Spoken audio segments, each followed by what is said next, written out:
Wonderful. Okay, so thank you. Like I was saying, thank you for having me, Lara. And I'm going to be basing my presentation today to inspire you. My intention is to inspire you to do some work in costume that is taking on board the fact that that in the world that you live and the things that you do, of course, and which is part of your work in any case. But I'm just going to give you some specific tools, because costume has got huge power, in my opinion. I sort of make that clear, and I'm going to make that clear in this talk. And it can make change, it can mark transformations, and that's what I want to really sort of talk about. And I'm basing my talk, and I'm going to share this PowerPoint when we're actually working together in the second half of this session. I'm going to share this talk because all the images, most of the images are out there. They're part of Costume in Performance, Materiality, Culture and the Body, which is a book that I wrote in 2017. Precisely to explore the power of costume, which had been sort of under discussed at the time. There was a book by Aoife Monks, but which is fantastic, is really well written, but it did seem to me to be taken very much from the perspective of the performer. And so I needed to sort of readdress place, the materiality, our material concern, our creativity, and our belonging to, a group of people that have been working in this direction forever, really. So it's kind of longevity and the possibilities of that you can have within it. So in this session, we're not going to talk specifically. I mean, I am going to use the examples from the book because I have done. They're really useful to unlock the power of costume, to kind of address and analyze the power of costume and give us tools. So I'm going to talk on costume as a method for culture change and transformation, not just a on-stage transformation, not just a change of costume, and what does that mean in terms of in a bigger context. We're going to have a quick session of questions that address anything that I've not done clearly enough, said clearly enough, or that you want to expand on. And then Lara, whilst I am talking in the next 40 minutes or so, will look at group formation. She might create some group formation for the people that are here to take on the task. Then we're working on a creative group task. And then at the end, we share the work that we've done collectively and share with one another ideas about costume and transformation and cultural transformation. And then we have a bit of final session. We're aiming to finish by 12. And within the creative group task, that's probably when we might take a break, if people might take, so that people take break when they need it within that work. I don't know, can you tell me if you can see my pointer in my sharing? You can see my pointer when I'm pointing at things. Yes, Lara? Or anyone else? If I'm putting my pointer onto a word or something, you should be able to see it. Okay, so I'm going to talk about some formations of costumes, the way costume can work and kind of bodies it presents and it creates. In space and in performance, and it doesn't have to be in theatre performance. It can be in any kind of prepared performance. It would take a kind of Schechner position about performance, or which you all know as third-year students, or also post-dramatic approach to performance making, one that takes us beyond. It takes on board the actor is theatre because it's there's so many historical cases, and we work with history all the time, so it takes on board certainly theatre, but also expands beyond it. So what kind of bodies are we dealing with? And in the first chapter of Costume in Performance, Materiality, Culture and the Body, I identify some strategies that enable us to consider why costume is important, and in the past how it has been, it can be detected through history, the sort of new words that have come out in research are really interesting. The notions of hybridity, interspecies research is really interesting. We start thinking about interspecies research. Costume has been doing interspecies developments sort of forever. and we'll talk a bit more about that. And more than human, the idea that the costume bodies are more than human. It goes beyond the human that is being created through it on stage, or the body that is being created through it is what kind of creatures or whatever that we might want to call it. And also the fact that it's at the core of community life. And so when we are going to talk about this idea of crisis, we consider crisis as something that happens in a community, in a group of people, not just in the individual. Of course, individuals are fundamentally impacted by any crisis, but the fact that at the core of community life might exist a costumed performance. And also it transcends the specific community, and it goes beyond it to rituality, cultural specific, and also become intercultural, which is a problem. Retains intercultural studies, intercultural practices retain an element of risk in the whole idea of cultural appropriation, of course, which we need to keep on board. So lots of things to think about, even within just any one of these simple words. The fact that entangled, costume is entangled with the earliest of performances. As Will shall say in a minute, that we are recorded. The things that we've got records of, the earliest performances are entangled with costume, and that it can establish just by a costume, just by wearing a costume, you can create the impetus for making performance. Yeah. And the idea, I really think that this is the most useful bit for us, is that the liminal costume can demonstrate new thresholds in understanding across cultures and it can reside in the edges of culture, and create new ideas for us. So the studies in costume and performance, chapter 1, which is about a liminal costume, it sort of traces an idea of the very earliest costume bodies that I could certainly find, and please let me know if you find any others. But it's the saucer of the Trafra cave in France, and it's like this idea that there is a body inside, a dancing body wearing a costume, and I talk about how important this was in the how it has been discussed as really important aspect of community life. Performance meant that you could address what the imitation of the animal, or the embodiment of the animal meant you could address the whole idea of survival of the community because of the hunt and everything else, and how then this idea has been translated across various types of other crisis, including masculinity, and talk about in terms of the AIDS crisis. I talk about in terms of the objectification of and the subjectification of nature, etc., and also the edges between cultures in the first Black performers expanding his body through the stage, make all these kind of connections that you may or may not agree with, but what a compelling case for me is the fact that without these costumes, these performances would have been completely different and would not been at the kind of remarkable, important cultural moments and that we can sort of build on as artists and gain some kind of sense of material power that this costume and representational power that these costumes embody.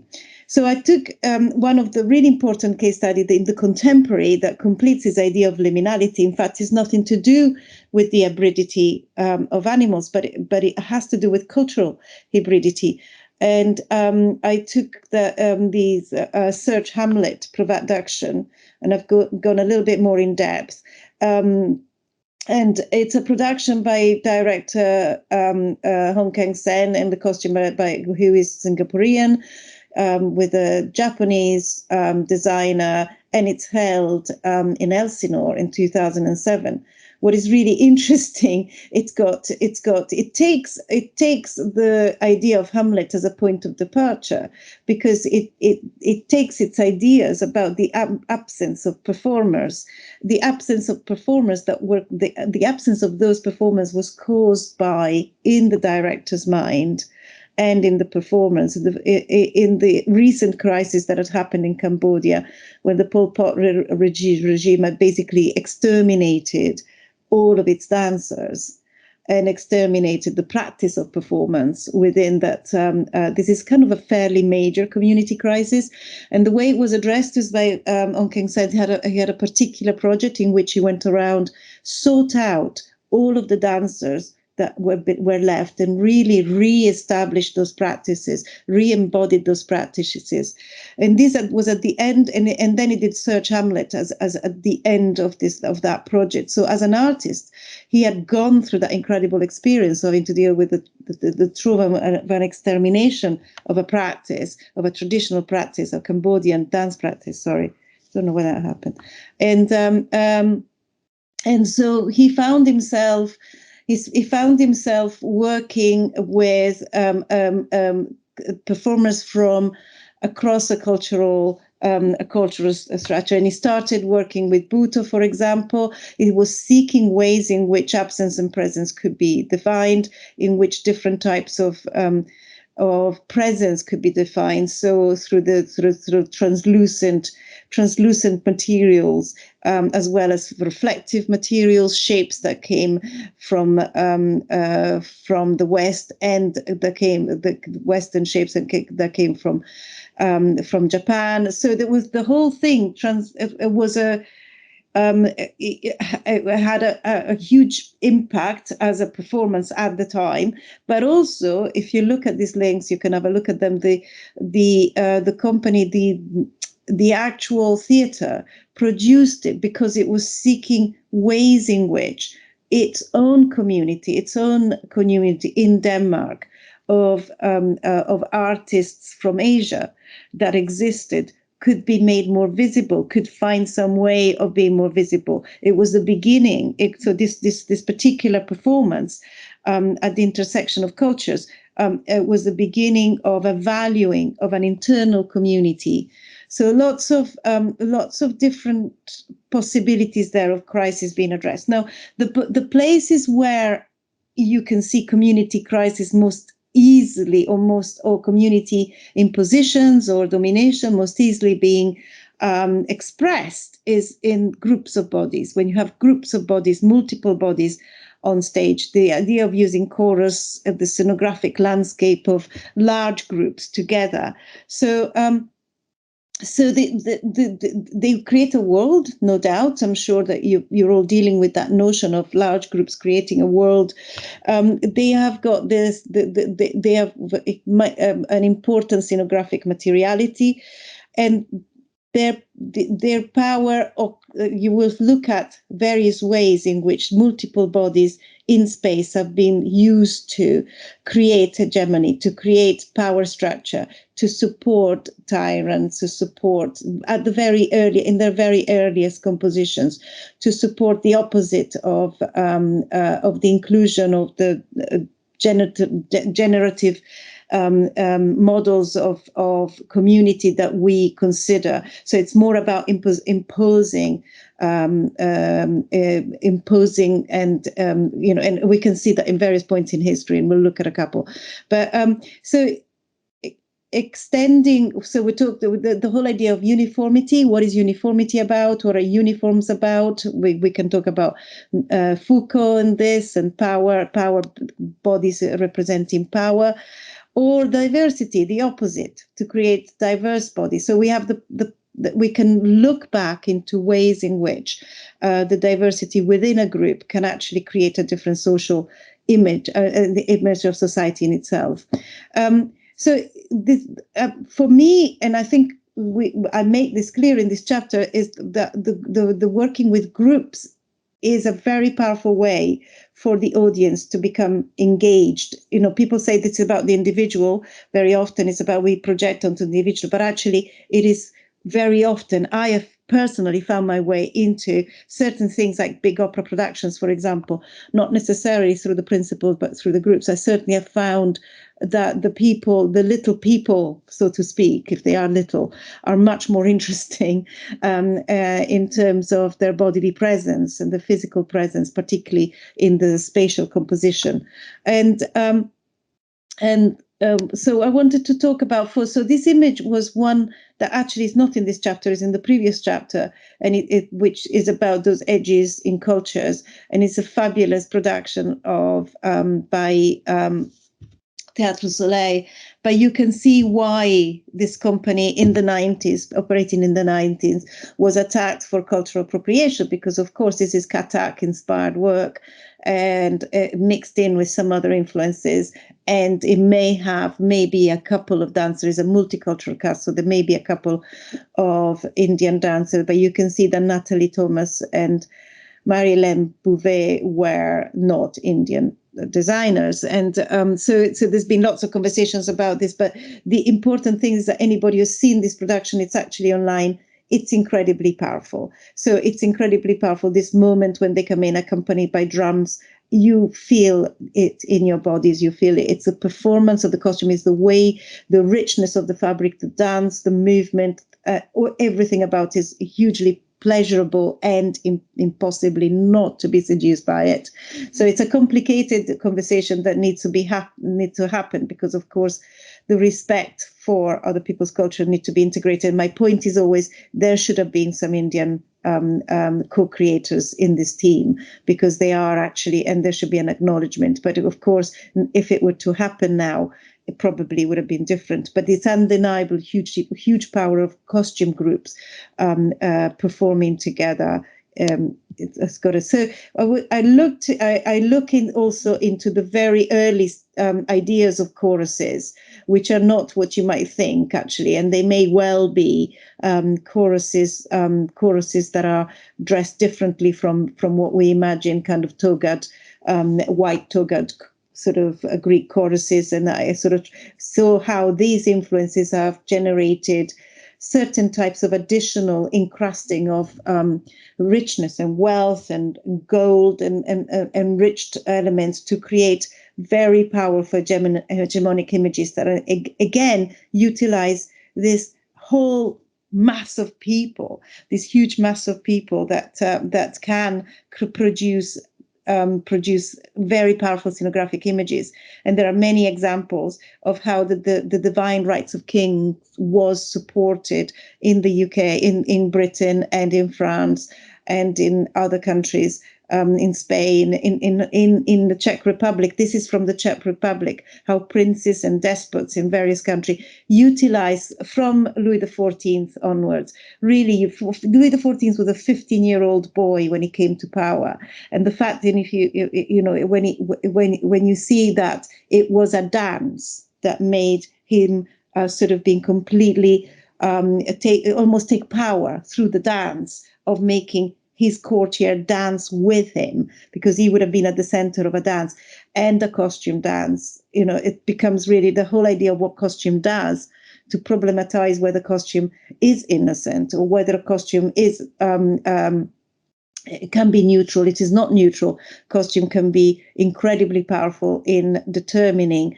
certain, not only becoming potentially, a site of appropriation, but also a site of democratic imposition. Sorry. And then, so just my final piece on this idea of groups is actually this particularly wonderful piece of performance, which is the Rite of Spring, performed by Fabulous Beast Dance Company, which reverses the whole idea of the Rite of Spring. So in the Rite of Spring, you have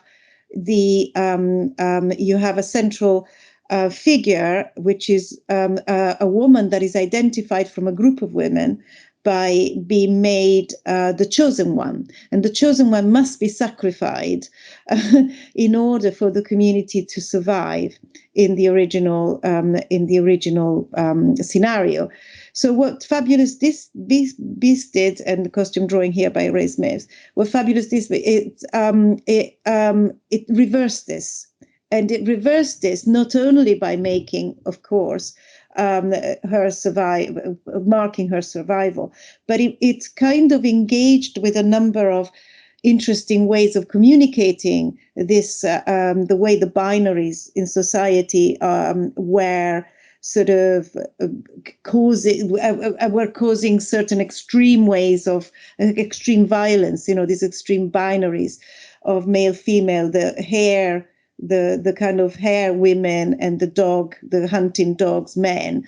But that those binaries were also reflecting not only animal human binaries, but also male female binaries, because the male female binaries, why, we're questioning the idea of a female a victim. And if you know about the canon, the Western canon, if you watch so much of the Western canon, which is wonderful, we love it, etc., the opera and dance canon, there's always, not always, very often, you are left with a dead body, female body on stage.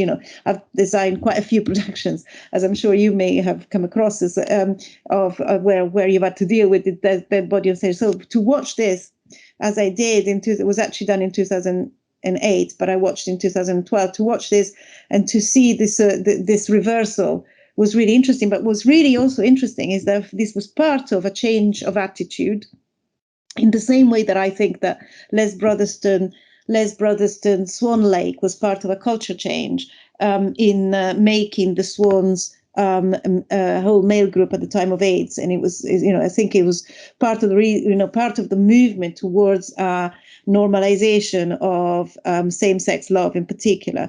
I think that this was part of the movement that edged us towards edged them in Ireland towards a sort of the whole idea of abortion, legalization of abortion, as well as same sex. So this happened before that period, and it was really powerful performance and powerful way of using costume and costume bodies to really demolish certain strict binaries. So one ways in which we really evidently deal with change and transformation, it's really to deal with the truth of the human condition. Our alterity to one another, the way that we are, the way people, we or other might be, broken, might be connected, slipping. There is no, there is a sense of the costume body is this sealed, perfect entity. You look at costume drawing sometimes that people do, and I'm not just talking about my own students, I'm talking about the world of Hollywood, this glamorous construction, blah, blah, blah. And the kind of this sealed body that, it's almost like they're too perfect to move and too perfect to be and to exist. So for me, the grotesque and the carnivalesque, the backing, it talks about backing, talks about body slipping, body breaking and slipping, and slippages, and you start applying that to costume, and you see that the carnivalesque and the grotesque are actually active bodies. They do stuff because they are within themselves exploring oppositional forces, which is kind of like life, really. And so they may be at war with themselves. They may be broken, out of control, costumes that are out of control of the wearer, where there may be assemblages. But what they do is they are critical of something, and they certainly are critical of any idea of perfection, and they are excessive. They are always in flux, and also. I concentrated this chapter on laughter and comedy and the power of costume to be funny and to be to engage through that idea, which is, I find, really yes, of course, you cannot, Charlie Chaplin came, although he went into film, he came from the vaudeville of the early 1900s. But even before him, if you look at really early Harlequin, what Harlequin was playing with before he became customized into a kind of much more reverent to the power structure, when he became integrated into sort of established performance practice, when he was a street theatre character, he he was an acrobat in a tatter costume that had obviously been through the mill, and so Charlie Chad's ill-fitting clothes, his own image, may come from his own poverty. Of course, we know this fabulous, the Waiting for Godot stuck characters that are immensely evocative of the human condition, but also in versions of in versions when people look onto clowns, when they look back onto commedia, onto clown. I look a lot at commedia in this chapter because it's a street theater performance type of practice. People start looking at those lippages, those things that grow away from the body, grow out of the body, out of control costumes, exaggeration and excess. And in his own way, this is exactly what Larinov is doing here. And something that I've done a project that you can have a look at. It's called Encounters in the Archive. I'm sorry, I'm not fitting this slide very well into, I don't know what's up in there. But there is a clown here. There's a Victorian clown that is I talk about excess as a creative force and the edges of the human condition as immensely useful. It's got the fact that this student that I took into the archive to look at broken costumes of clowns ended up making some really exaggerated, strange garments out of couture, out of menswear, and some introduced ruffs, etc. So that whole idea of excess and the idea of breaking out of your own body sort of made some really interesting correlation across fashion and costume here. And I just want to talk a little bit about this particular performance, which I don't know, Simon may remember from a few years back, presented in 2007 at Prague Quadriennial. And it was presented in a variety of screens, like you were immersed in a complete production from its own. I don't know if Lara, you may remember this as well, but you were encased inside projections of the production, which was a kind of punk folk opera version of Ubu, King Ubu. And the really fascinating thing for me is the way this body is, this out of control, excessive, hybrid, balaclavad, hair, completely kind of repeated bodies, all of the things we talked about, and in the way they used comedy to and the anatomy out of control and excessive anatomy to really put across a kind of strange celebration and reminding us of the power out of control of despotic power, because this was done in Estonia at the end of its occupation, what they call the occupation of the USSR. So at the end of an era, this marked the end of an era in which the sort of power out of control of the despotic, the USSR times was actually was marked in this reclaiming by the company of the space, which was an abandoned military field, military hangar where they kept all their military equipment. So they reclaimed it, and they put all these really fantastic creatures and incredible power. It was a really interesting production, and I'm not sure they would do it again. They've done other very powerful political intervention, but it was so much marking that transformation of Estonia as a democratic, self-governing country from being part of USSR, which obviously it marked that sort of, let's not forget that, because also the piece Uburwa, if you know it, it's all about excessive power. So I'm just sorry, I don't know what the time is, because I haven't got a clock or anything. I hope I'm doing okay. You're fine. We're at 10:35. So you have plenty of time. So I've got two more things to talk about. and hopefully I might not overrun too much. We started 5 minutes late, so hopefully that's 10 minutes. So another approach is I am a feminist. I'll always be a feminist. And of course intersectionality. But I am it's very difficult not to go in an archival costume and not really consider yourself in the post-colonial context in which we exist, and in the feminist ongoing waves that we are engaging with, because you do come up against really incredible stuff. You do come up against the embodiment of coloniality. You realize the extent to which not only Europe was supported and implicitly supported by performance practices and costume bodies through its endeavor of setting itself above the whole world in terms of its cultural supremacy. So you really sit there, you really are faced with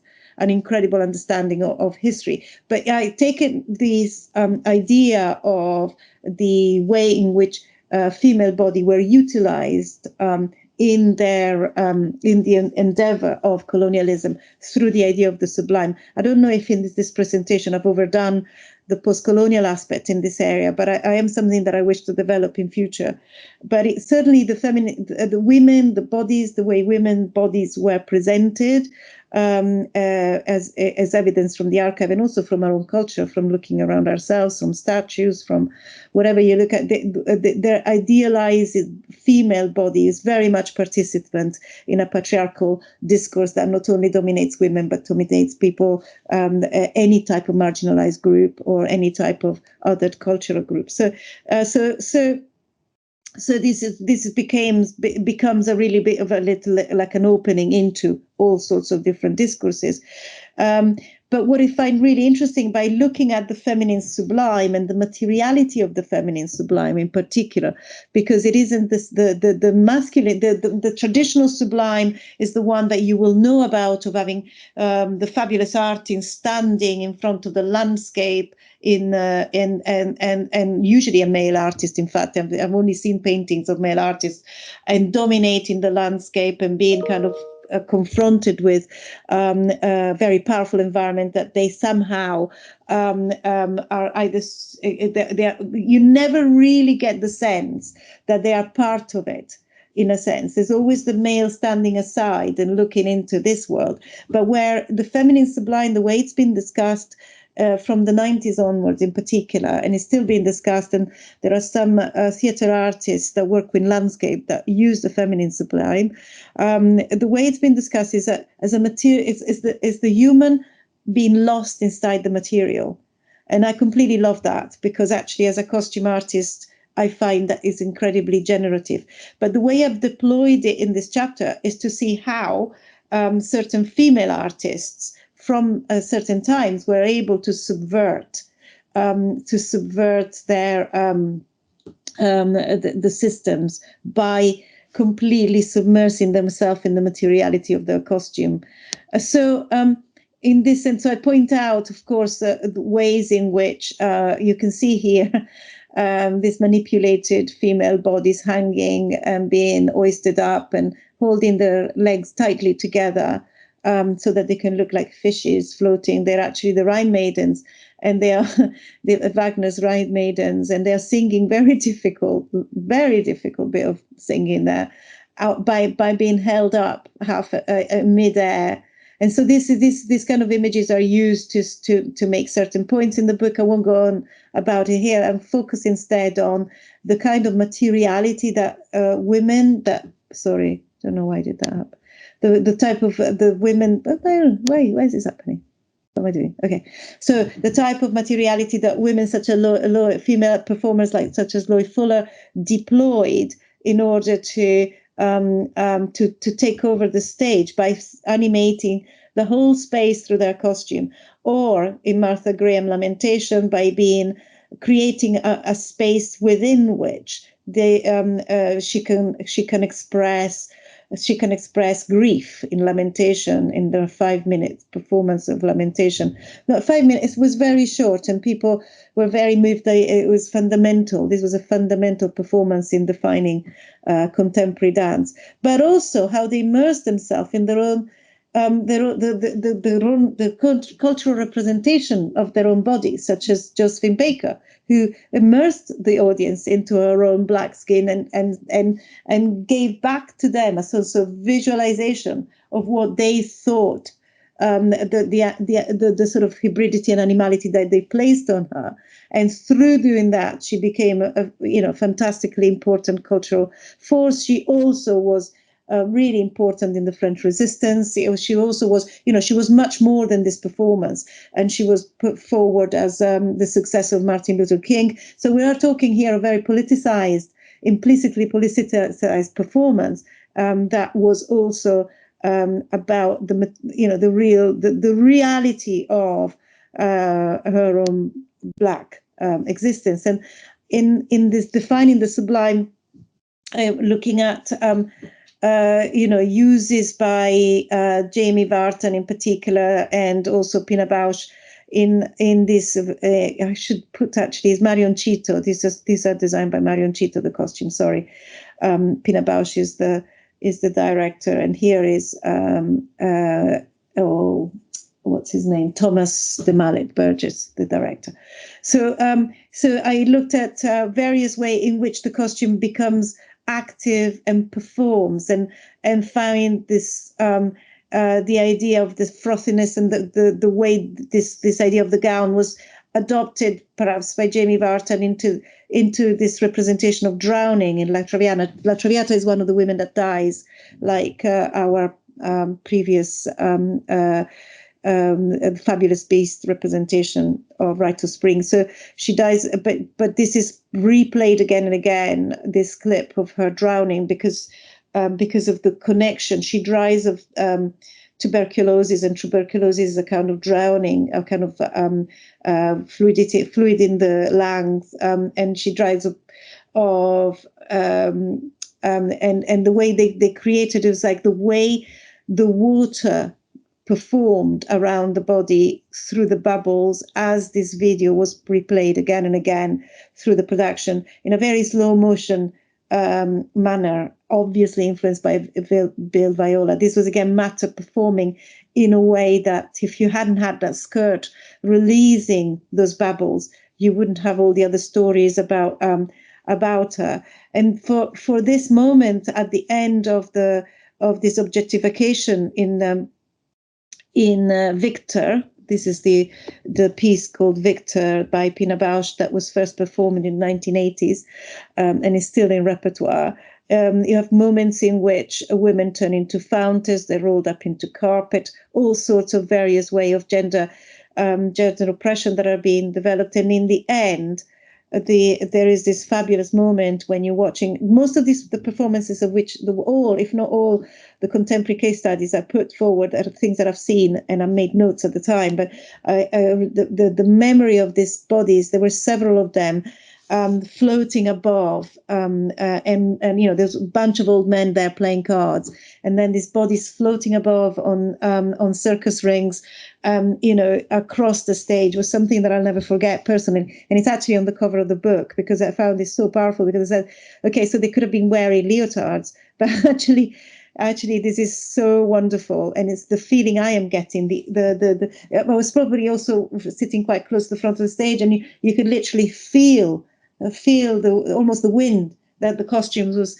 the spatiality of this body and running across the stage moving across the stage. So I found that immensely rewarding, and as an audience, as well as, of course, as somebody who wants to work with costume. Yes, and also I was really interested in what Nikki Gillibrand had to say about, because I interviewed her on several occasions. I've also displayed her work, and her work was won gold medal at the Prague Quadriennial in 2003 for this production. The way that she was talking about creating a Titania that had wasn't a simpering, what she called about, she did not want simpering femininity. She wanted an empowered femininity, even though her own bodiliness, the way she related to this costume that she made, and she made it. It's encrusted, as you can see, it's encrusted with diamantid. We're talking we're talking about 20 years ago here. So, so the big craze for Sapkowski diamonds was not there yet. But when you sat and watched this piece in a complete black space, it was almost like there were reflection of her costumes all over the black, very, very black space. And the blackness of the space was what the whole production was fighting against. So there was various elements that were coming out of this blackness. So I think this was Pak that was coming out of that moment. There was also the forest came out as costume characters, and all the fairies came out of the blackness. So there's a whole materiality to this notion of the of allowing the material to perform through the sublime, through the feminine sublime, that I find immensely useful in my thinking about costume. So we got to get back to reality. So this is the last one. So the majority of the work we see on stage, is actually really thinking of producing a real body, that is referring back to historical times, or that is referring back to the present. So in the guise of some historical authenticity, I demonstrate in the final chapter of the book how this has been utilized. There's no such thing as historical authenticity, because it has been utilized in that old thing that I talked about earlier, about this colonial oppression, about creating superiority, about creating a mythologized history on stage, and disseminating that on stage again and again through the 19th century, throughout the colonial project. And how this so-called authenticity has emboldened specific political, sorry, I'm just going to take a sip, cultural and societal agendas. Especially, I talk about especially this in Europe, when nation building in Europe, in Europe, in France, and in the UK, etc. In Germany, in Italy and Germany were becoming united at the time. How sort of certain mythologizing was happening, whether of real or invented histories. So we didn't really try to show with reality is how things are in the here, in the light of the here and now, and even when we're referring back to historical. So we've got to be aware that even when we're looking at a beautiful historical costume on stage, we are still existing fundamentally in the present, and existing in our own world, and dealing with our own whatever crisis, because we're talking about crisis here. So how do we distinguish between stage and fashion show? And I talk about that in the chapter. I don't want to go on around it too much. And for me, the authenticity, the real authenticity, the authenticity of costume, the reality, is how. What can happen? How can a costume can change the world in its tiny, tiny, tiny little bit? For example, the way we talked about earlier, the costume materiality enable different expression of femininities, and certainly that has happened historically. Different types of women have been presented on the stage, and have emboldened, particularly at the time of the suffragette and the whole of the sort of first wave feminist movement. How those different types of way of being a woman have certainly been emboldened from the stage. And also, we've got to accept that the costume, we can talk. This is a little bit complicated, but how costume can also balance things out. Balance things out when we see horrendous things. Sometimes our own aesthetics can balance out what we accept on stage, and also, but it can also show opportunities, ways of being in the world, and it can also challenge fixed binaries and fixed way of thinking.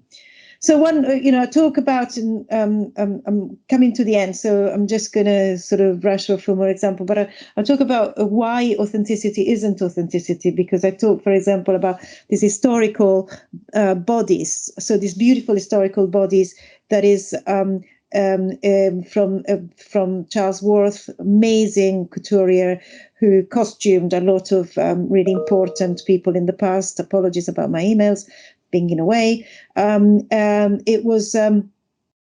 Is actually referring, as you probably will know, to a much earlier period. It's referring to a pre-revolutionary context and a revolutionary context in France about 100 years earlier.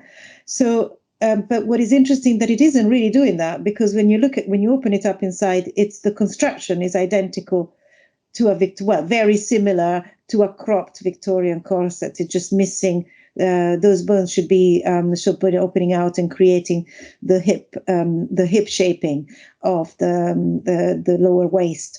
So what's really interesting about this example is that it demonstrates how, in any case, the body is always in the present. It will always never this authenticity that everybody thinks. So that's what we're seeking. We're seeking an authentic or historically authentic costume that doesn't exist. Okay, let's just agree amongst ourselves, at least for today, that it doesn't exist. And I can't find my thing. So, and I just also wanted I want to talk about how the whole idea of fashion on stage. So these were early photographs of fashion shows type performances in which fashion designers were working on stage and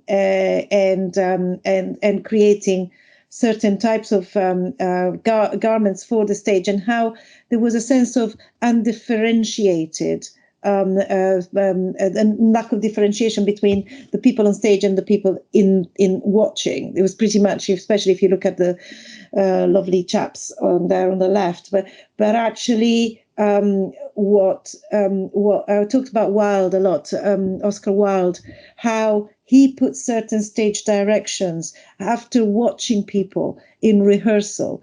He put certain stage direction to make sure that didn't happen. By the way he describes his characters, and I think that's one of the longevity. One of the reason for the longevity of his production that can be translated in different types of periods. Actually, it's because of that observation of how dress is an active agent. It isn't just something that, oh, she's that type of person, she wears that type of garment. It actually talks about more. It's actually in conversation with the space, and it's in conversation with the body that wears it and with the other bodies on stage. I also the whole idea of this whole idea of the stage being a powerful space for women. Sarah Bernard, as you can see here, utilized Charles Worth massively. She was one of his favorite customers, and there's much written about on that, and I cite it. But she wasn't massively collaborative as a performer, and sort of everything, all of the agencies went back to her. But what she did do, because of the cross, her own ability to